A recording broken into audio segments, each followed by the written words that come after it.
Jordan Henderson. Jordan, congratulations. What do you think was the most important quality your team showed today to get that win? Sorry, was that a tough question? It's a good question. I think there's a lot of different factors. Consistency has been really good over the last few weeks and performance level, and I think that was the same again today. We had to figure the game out in the first maybe 10 minutes. We knew it would be a bit wild with the crowd and the way they started, but I thought after that we composed ourselves, played some great stuff and scored some brilliant goals. It was a victory made in Liverpool, wasn't it, with the two Scousers on the score sheet? Yeah, brilliant goals, really good. Mo's great cross for the first one, and then a good bit of play, good pass to Curtis, and what a finish for the second one. So yeah, some brilliant goals, and obviously then Trent's free kick there to wrap it up. Just on Curtis, obviously there's a few players who've featured a lot during this winning run for you, and he's one of the ones who started all the matches. From your position alongside him, what have you noticed that's been different about him in these recent matches? Confidence and work rate and effort without the ball.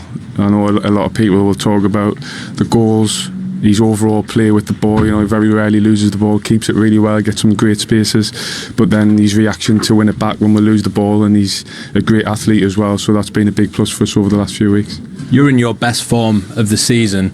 Can you still make the Champions League, or have you left this run just a little bit too late maybe? We'll find out over the next couple of games. It is quite late, but all we can do is try to perform to our best every game from now till the end of the season, and the next two try and win them, and then see where it takes us come the end of the season. I was interesting from the captain about Curtis Jones. As I say, it's the first time he scored 2 in a Premier League game, and he'd only scored 4 in his first 63. In this run of games, he's got consistency, he's got confidence, and he's now adding goals to it as well. Well, he always did score a lot of goals in the youth level, Steve. In fact, you know, while he was playing in youth football, he was always quite an attacking player, you know, playing as one of the 3 going forward, actually. In the Liverpool team, he seems to play, since he's been in the first team, seems to play the one of the 3 midfield spaces. But in many ways, that could be a blessing in disguise, because that's an area of the park that's quite weak for Liverpool, if any place at the moment.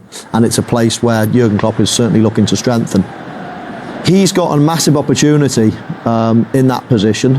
And today's goals will do a lot to strengthen those claims of taking a place. I mentioned in the first half, or at half time, that was a brilliant goal. Really, really difficult skill. Face, yes, he's poor in defence, but Mo Salah spots this run, I'm convinced of it, and knocks it to the back post, and it's a control finish, Karen. It is, as you mentioned it earlier, Mo. A lot of people try and put the laces through it and just smash it, but he comes in and pretty much side foots it in there. But it is running off the ball which has really been impressing me. This one's a late run into the box. There's that side foot, nice little cushioning, and 100% Mo Salah's picked him out there. But it's just his time and his ability to stretch the play. But I do think it's the evolution of Liverpool getting Trent into midfield then means that he can do these runs. He's now not a midfielder, he's like a centre forward, and I think they've all kind of pushed it, and it's a brilliant finish. Like, to be fair, you'll know more about this than me, but it's a great reactive finish, isn't it? Well, he makes a run to start with, and he is offside. He actually then slows it down, and I think he can probably take it on his back foot here and hit it with his left foot, but he's aware of what's around him. He's aware there's a full-back Ricardo right behind him, and so he keeps it on his right foot and almost takes a touch inside and then strikes it early. I think the striking of it early is what probably hurts the goalkeeper there, Peter. Yeah, I mean, for me, that's a really, really good finish. And how do you cheat the goalkeeper? How do you get it past him? Well, that is by either hitting it early, hitting it wide, or top corner, or near the post. That it's very clear that he doesn't see it until late. From one angle, it looks like he's supposed to save it, but when this angle here, it looks like it's fairly close to him. But when you see it from behind, you see how much pace the ball's got. That finish is just good. Just remind everyone where the goalkeeper's from, which country again, please? Is he Danish? Danish. Yeah, well. But, it's a quality finish, and there are some finishes. Well, you can talk a lot about how he ends up with the ball in that situation, and you can pinpoint a few players from Leicester there. They're probably out of position. At the end of the day, when you see quality goals, you've got to say that was quality. The run was quality. It was timed right, and then the little touch with his right foot to put it perfect for his finich. Yeah, just quality. Dare I suggest, even you in your heyday wouldn't have stopped Trent Alexander-Arnold's free kick. This is unbelievable, and we've been warned because he's done it before. But this free kick, it actually is from free kick, facing a free kick as a goalkeeper. These are the worst when they move the ball, because then you have to move. And when we look at Iversen, he actually takes a little tiny step and he's got to get nowhere near it, don't get me wrong, but he looks far away because he takes a little step, and that you have to adjust your position in order for that little touch. It's very, very clever the way they did that, the way they as a team lined that free kick up. So they forced Iversen to be even further over to where the ball actually goes in, because they put two men next to the wall. And so when the ball rolls, he's got to go in behind those guys, and I mean, you got no chance. I'm not gonna give advice on how you take free kicks and goalkeepers, of course, but this is just so good. Because if you look at Iversen now, right? If you look, as soon as Salah touches it, he takes a little step. You see that little step there? And once you've done that, that's it. If it goes to that side, you see. But Peter, some people will say on that last clip, some people say that's goalkeeper's side. I mean, it's not. The wall is protecting one side. Why does he step that way? Because if the ball goes that way, you cannot be. You suggest he should save this? You have I'm not to saying do he that. should save it, but he's nowhere near it. I'm just thinking, why do you step to the right? Look at the guys, the Liverpool guys blocking his view. As soon as the ball goes over there, now he's got to be in line with the ball, so he must take that little step. Otherwise, that side is completely open. Yeah. The other side is completely open. I mean, this is A1 in how you take a penalty. It's a free kick. It's fantastic, and for me, probably man of the match scoring that. He was absolutely outstanding today. Yeah, and it's not a coincidence because we've been in the archives. We go back to Stamford Bridge in 2019 against Chelsea. Yeah, same combination. Yeah, that's 2 goals from Trent Alexander-Arnold and 2 assists, I guess, for Mo Salah. I'm not too happy with the player getting an assist for that, to be honest. I would. Would you? Well, I'd take it, but I mean, that's an assist, is it? Anyway, it's all about the finish. Identical, isn't it? Yeah. Absolutely identical. The only thing that's a little bit different is the hairstyle. Apart from that, it was identical. It looks like a baby there, doesn't it? like a 12-year-old. Yeah. But it's perfect. Great. It's great stuff. It's quality, and you got to hold your hands up and say, well, you got beaten by a quality strike there. But from a Leicester's point of view in all this, they have to have a very, very long look at themselves. And that's not just the players or the managers, that's the whole football club. The way you think about this, 7 years ago, 7 years, Steve, they won the Premier League. The whole world was watching them. They were brilliant. No one ever wins the Premier League without being the best team. No one has ever done that. So they were the best team and they were fantastic. Only a couple of years ago, they won the FA Cup. Only a couple of years ago, they got pipped by Manchester United one year, Liverpool the next year, on the last day to be in the Champions League. This is a club that's that top, that part of the Premier League. They now find themselves second from bottom, and it looks like by the fixtures they've got left, they've got no chance. I mean, everyone at that club needs to have a serious look at themselves. Okay, well, one man who'll still be believing is their manager, the man who came in to try and save them. Let's see what he thinks after that 3-0 defeat. Here is Dean Smith. Dean, in the circumstances, it's obviously a damaging night. What did you make of it? Thought we started the game really well. First 30 minutes, conceded an awful goal from our point of view. We wanted to starve their midfield of the ball and make it go backwards as often as we could without the ball. We wanted to play in their half when we had it and make their centre halves run back to their goal. And I thought we'd done that really well. But, one ball from the goalkeeper beats our back four and they score from that. And then they score another one soon after. And all of a sudden you're chasing the game against a supremely talented, athletic team. And, it was tough for the last 10, 15 minutes of the first half. You spoke in your pre-match press conference quite a bit about individual mistakes and reactions to goals. Were those problems again this evening? Certainly problems for the first goal. There's a lot we can do to deal with that. It's one ball over the top. we get done with the ball, we misread the header. It's a great ball to the far post, but Jones gets a run off the back of us, and it's really tough to come back from against teams like Liverpool and the way they keep the ball. They wanted to dominate possession. I thought we made it tough for them first 30 minutes, but goals change games. Marginally onside, I think, as was the second. And we wanted to try and make a game of it in the second half, and we did at times. But unfortunately, the third goal kills the game. It's never the free kick. The referee's made a poor decision. Hendo's overran the ball. Johnny wins the ball, and Hendo's on the way down. Does he make contact after he wins the ball? Yeah, of course he does. That's football. That's contact sport. It's not a free kick, and that kills the game then. So, really disappointed that, we've had 2 goals against us that have been marginally onside, and, a free kick that shouldn't be. Does that first goal knock you too much off course, though? Like you say, solid half an hour. For the first 10 minutes, you're on top, then you're looking solid, and all of a sudden, you could have been 3-0 down sort of 5 minutes after that first goal. I didn't think the first goal. I thought the second goal, it looked like we had frazzled minds from the second kick-off. Liverpool want the ball in front, they want to go and press, and they've got supreme athletes that go and do that, and we played into their hands straight from the kick-off, and they could have, if Dan hadn't made a big save, made it 3-0. And that's where we have to have clearer minds, thinking clear under pressure. We have to do that. We know what we've got to do now for 2 games. And does then, once you have that setback, with a mixture of apathy and anger, does that then start to spread to the crowd? I think the crowd are here to see us try and win football games, and when you're 2 goals down at half time, they get frustrated as anybody else and disappointed. The support was there for us, but they want to see them. They want to see the players win. They've seen too many defeats this season.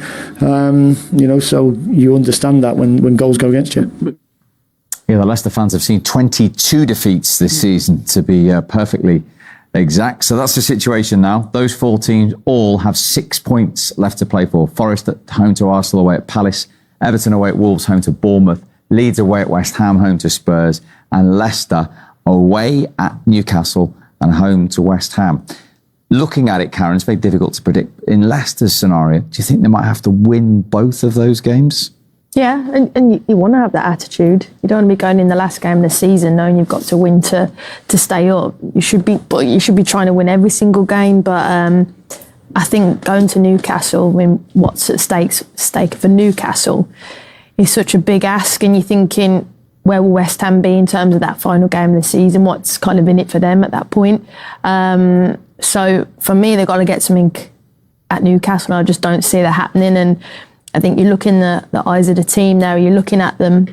I just can't see it happening, to be honest. I think that it looks very defeatist at the moment, and it's a big ask, and I can't see how they keep clean sheets. That's been my biggest issue with them.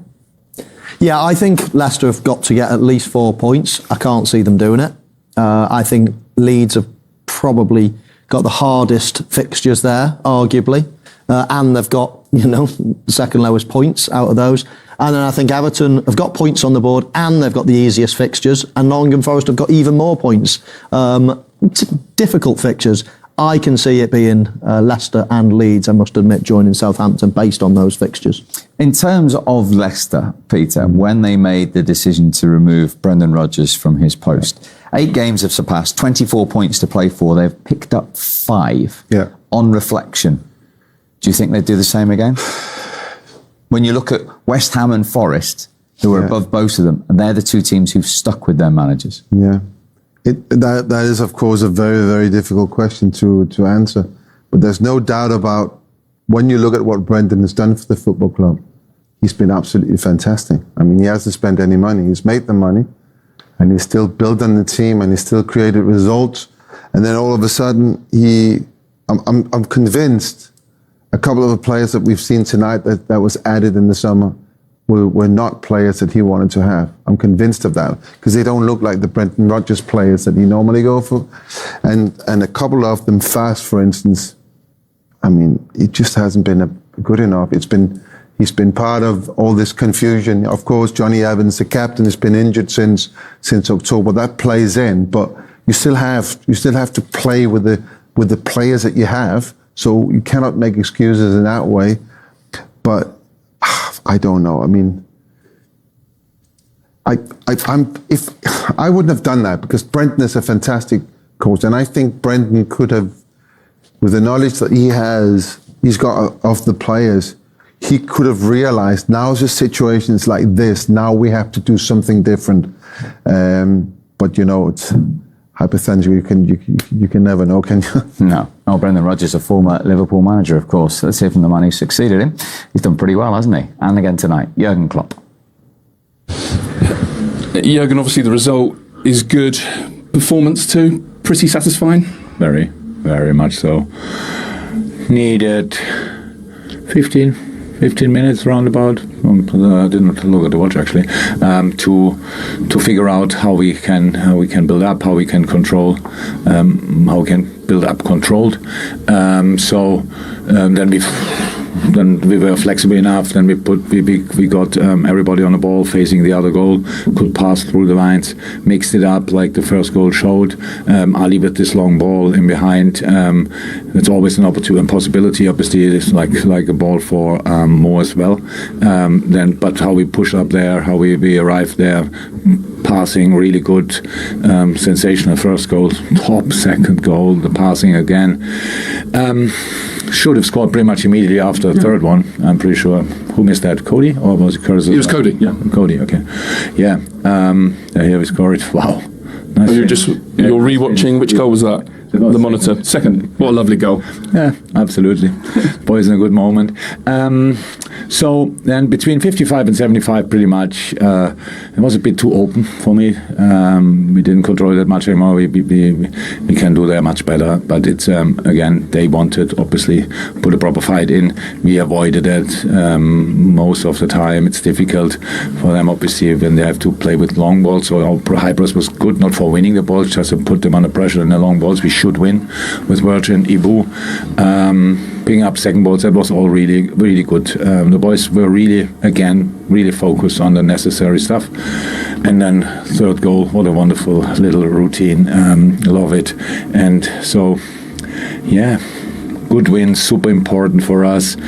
I think with that we are definitely play European League next year, which is great. And now we have 2 more games to come, and difficult games. Aston Villa, my God, they play a super second part of the season and fight for Europe as well. So that will be tricky, but for tonight I'm really happy. We've just had Curtis Jones and Trent Alexander-Arnold in, and you've had a lot of credit for the first goal, for getting Curtis to make more runs into the box, and for the third goal, which is apparently a routine from Stamford Bridge, which you said, boys, should we have a little try of that again? Yeah, but that's the best free kick routine we have, and the most successful. But we should have scored with that already 3 times, but we defended it ourselves. I think we were not Jordan Henderson, didn't it? Where was that? I don't mention the name. Everybody can watch it on YouTube. Sorry, Jordan. Yeah, exactly. So we had to work a little bit on the protection, but it's now we can from there we can take it direct. We can roll it both sides, so it must be a bit more likely that we score from situations like this. The amount of times we are in that area, and the amount of times that the opponent has to make a foul, we have to use it more often. So for tonight, I take it. By the way, I said already that's my goal, because if I don't tell him. We saw you. Yeah, he will not do it. Yes, in the first, Curtis definitely has to arrive in the box, and he did. But apart from that, he played a really good game. He did. 7 in a row then for Liverpool. They're putting the pressure at least on Newcastle and Manchester United. Brighton at home, Leicester at home, and Chelsea away for Newcastle. Bournemouth away, Chelsea at home, and Fulham at home for Manchester United. 4 to play for Brighton. Anyway, Karen, you can see a chink of light if Newcastle and Manchester United slip up? Newcastle playing Brighton. That, for me, is the game there. There's still a lot in it for Brighton as well, and I just think the form they're in, that might be the potential one in terms of Newcastle and give a bit of an opportunity. But I think if they can get past that, then I think Newcastle should be pretty confident. But equally, Villa's not, I hate to say it, I really do. Villa, are flying at the moment, and that's a difficult fixture. But I think it is really cliche, but Jordan Henderson says it, they've just got to do what they can do. It's not in their hands. They've just got to see if there's any slip-ups. But just the Brighton Newcastle one's the one that really stands out.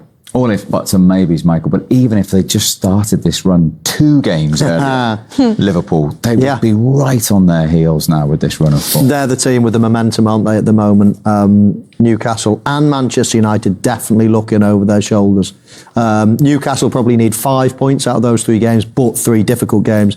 Manchester United needs 6 points out of theirs 3. So, you know, and that's assuming Liverpool win their 2 games. So it's still all up in the air, but Liverpool are making it difficult for them. Michael, Karen, Peter, thank you very much indeed for your company. 7 in a row for Liverpool, but the problems are really mounting for Leicester. And the 4 of us, we'll see you soon.